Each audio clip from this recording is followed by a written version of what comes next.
here on the corner of Christopher and West Street, and as you can see behind me, there is a heavy police presence, and the streets have been blocked off.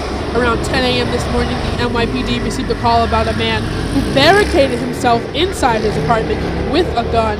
This is an active investigation, and I'll have more information for you guys at the top of the hour. Back to you in the studio. Residents here in Glendale were fired up this morning as they protested Mayor Bill de Blasio's proposal to build a men's shelter here. I'm going to step out of the way so you guys can see. This building behind me is where the proposed men's shelter would go, but residents say there is a children's gymnastics studio and a party place nearby, and they are demanding that the city house the men somewhere else. Bystanders were shocked when they saw a helicopter land on the Hudson River early this afternoon, and now investigators are trying to figure out why. The Civilian Complaint Review Board met this afternoon to announce that they recommend charges be filed against Officer Daniel Pantaleo for the murder of Eric Garner. It's been 5 years since the death of Eric Garner, and protesters are calling on Bill de Blasio and the NYPD to hold all the officers involved accountable. It was an exciting day here in Long Island City. More than 25,000 people gathered here in Queensbridge Park to hear Senator Bernie Sanders speak. And it's no secret that he suffered a heart attack last month, but he says he is back and more ready than ever.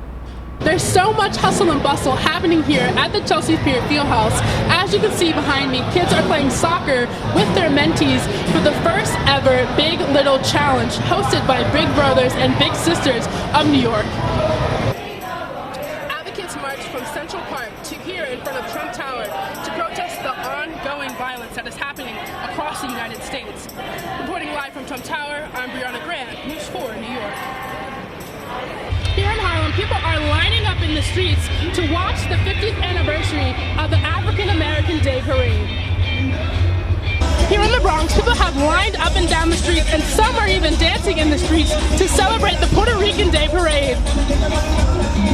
Protesters are here in Times Square, and as you can see behind me, people are holding signs calling for impeachment, and they are demanding that the Republicans and Congress take action into getting Donald Trump out of the White House. Earlier this afternoon, Councilmember Andy King held a press conference here in Soundview, along with his family, attorney, and community members in response to a 48-page document that claims he committed unethical acts.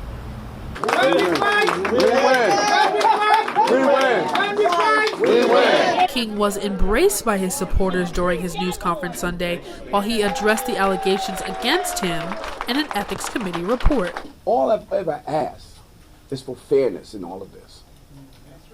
Anybody can say anything, but because you say it, don't make it true. You got to prove some things. And you got to have some real credible evidence. And all I've ever asked, and my attorneys have ever asked, is for the right opportunity to do that. An internal investigation found he abused the power of his office, retaliated against employees who reported his behavior, and misused council funds for his own benefit. King's attorneys say they deny the allegations.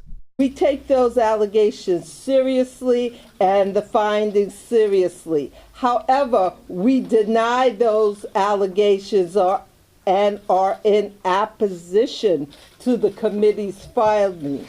Many city officials are calling on King to resign, including Mayor Bill de Blasio, but the councilman says he will have his day in court first. If they don't get it right, we'll see them in court.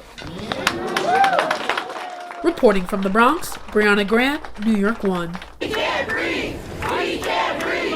We can't breathe! Various youth organizations throughout New York City organized a rally in Foley Square on the 5th anniversary of Garner's death. You are the ones who stand with me. You are the ones who stand with me. When the cameras are on. When the cameras are on. And when they go dark. And when they go dark. Garner's final moments captured on cell phone video shows him being pushed onto the ground by police.